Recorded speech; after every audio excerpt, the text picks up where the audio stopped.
Welcome to a quick sharp review of the Homunculus Omnibus editions, the complete series by Hideo Yamamoto. I'm going to be talking a bit about the physical release of these. I'm going to be talking about the story, and then lastly, what music I'd recommend listening to when reading it.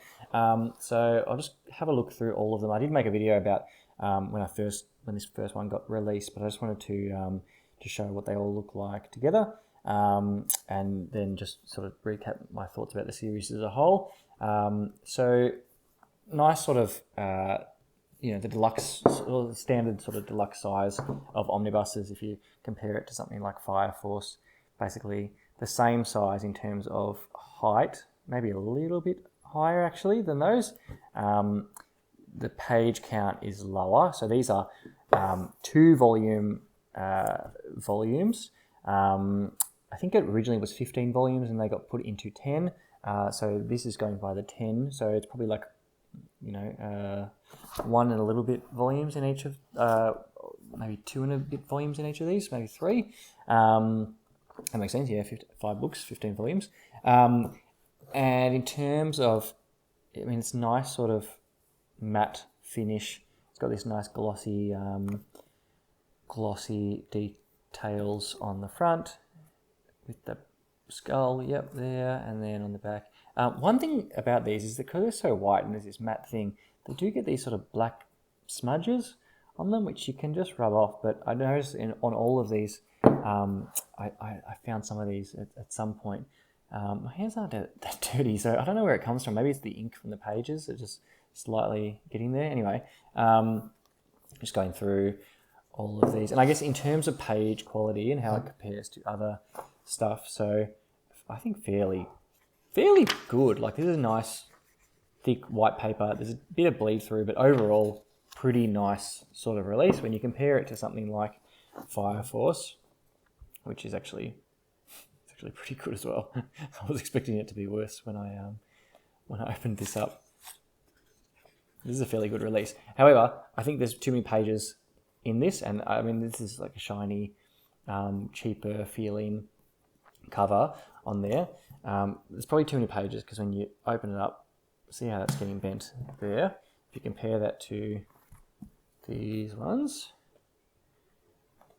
pretty minimal, I think, and I think that just goes to the structure of the spine and the binding as well. No color pages in these, which is whatever. The story doesn't really lend itself to that. One thing that's interesting is that there are no chapter breaks in any of these books, so it just continues, which really fits some of the intense nature of the story. There are volume breaks, so halfway through you'll find that there is a separation between the volumes here, and all this is volume 2, and that's it. No recap, nothing. It just keeps going on. No introduction about who the characters are to remind you or anything like that. Kind of interesting. So in terms of like the overall story, this guy gets a hole drilled into his head and then starts to see all these things that may tell him information about those people and trying to solve their problems. Is sort of the premise of it. And it evolves into, you finding out more and more about him, and deals with all these different themes about identity and self-image. Very interesting, really interesting story, and very original story as well. There's a lot of stuff here that I've never seen in a manga or any sort of story before. I don't want to go into spoilers, but there are some pretty confronting and disturbing scenes that, I don't even want to get into details of. All the designs of the homunculuses, so the weirdness that he sees with this power that he's got is really interesting to see. And again, original, cool ideas. There's just so much great, unnerving sort of artwork in this. So if you're into that sort of stuff and you're into these sort of tense stories where you're just finding out more about the character and you don't really know what's going on, with all this weirdness going on, and exploring all these themes of identity and gender and sexuality and all of these things, it's a good read. It's definitely an interesting and good read. I don't want to go through too far to spoil too much of it. Here's what they look like with the spines all together. So it's basically just the cover, a smaller version of the cover, and I believe that the images on the back are. I mean, the images. Every image in here is from a panel in the manga, basically.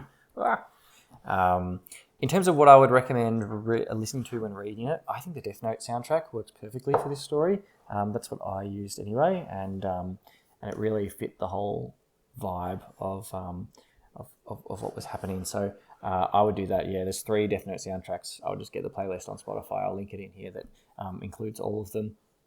And yeah, tell me what you think about this story. I think everyone could have their own interpretation about what happens at the ending, because it all just comes to a head very quickly and a bit suddenly.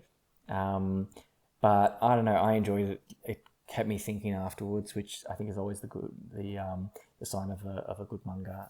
Yeah, let me know what you think. Thanks, bye.